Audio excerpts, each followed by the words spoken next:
അമേരിക്കയുടെ ചരിത്രം പരിശോധിച്ചാൽ അത് വെറും അതിർത്തി വിപുലീകരണത്തിന്റെ മാത്രമല്ല, മറിച്ച് തന്ത്രപരമായ നിക്ഷേപങ്ങളുടെയും വലിയ ഭൂമി ഇടപാടുകളുടെയും കൂടി കഥയാണെന്ന് കാണാം.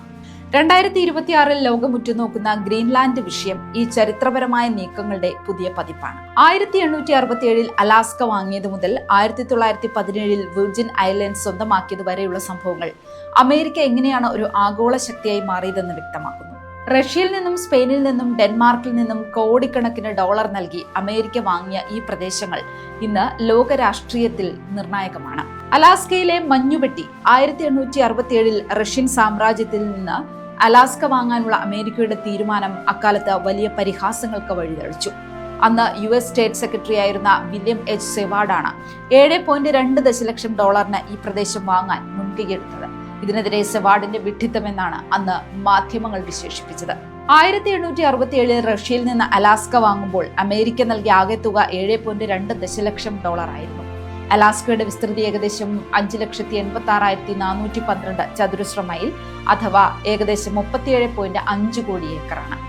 ഈ തുകയെ മൊത്തം സ്ഥലത്തിന്റെ വിസ്തൃതിയുമായി ഹരിച്ചപ്പോഴാണ് ഒരു ഏക്കറിന് ഏകദേശം 2 സെന്റ് എന്ന വില ലഭിച്ചത്. $1 എന്നാൽ 100 സെന്റ് ആണ്.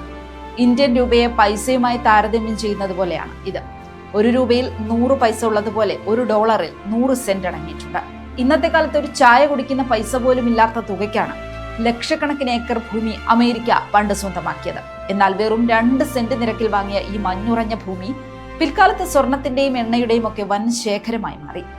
റഷ്യയെ സംബന്ധിച്ചിടത്തോളം ബ്രിട്ടനുമായുള്ള യുദ്ധത്തിൽ അലാസ്ക നഷ്ടപ്പെടുമോ എന്ന ഭയമാണ് ഈ ഭൂമി അമേരിക്കയ്ക്ക് വിൽക്കാൻ അവരെ പ്രേരിപ്പിച്ചത്. 1898 സ്പാനിഷ് അമേരിക്കൻ യുദ്ധത്തിന് ശേഷം ഒപ്പിട്ട പാരീസ് ഉടമ്പടി പ്രകാരമാണ് ഫിലിപ്പീൻസ് അമേരിക്കയുടെ ഭാഗമാകുന്നത്.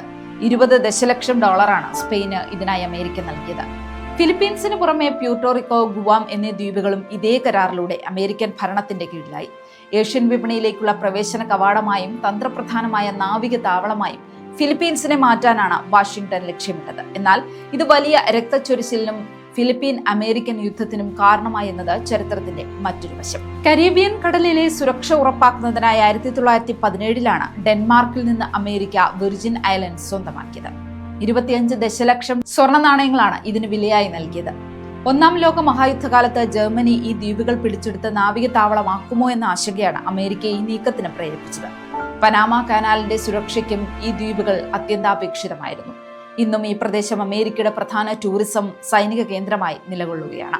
വർഷങ്ങൾക്കിപ്പുറം 2026 ഡൊണാൾഡ് ട്രംപ് ഗ്രീൻലാൻഡ് വാങ്ങാനുള്ള താല്പര്യം വീണ്ടും പ്രകടിപ്പിക്കുമ്പോൾ ലോകം അതിനെ ഗൗരവത്തോടെയാണ് കാണുന്നത്. ഡെൻമാർക്കിന്റെ കീഴിലുള്ള സ്വയംഭരണ പ്രദേശമായ ഗ്രീൻലാൻഡിന് വലിയ തന്ത്രപ്രധാനമായ പ്രാധാന്യമുണ്ട്. ചൈനയുടെയും റഷ്യയുടെയും ആർട്ടിക് മേഖലയിലെ ഇടപെടലുകളെ ചെറുക്കാനും ഇവിടുത്തെ അപൂർവ ധാതുക്കൾ സ്വന്തമാക്കാനുമാണ് അമേരിക്കയുടെ ശ്രമം.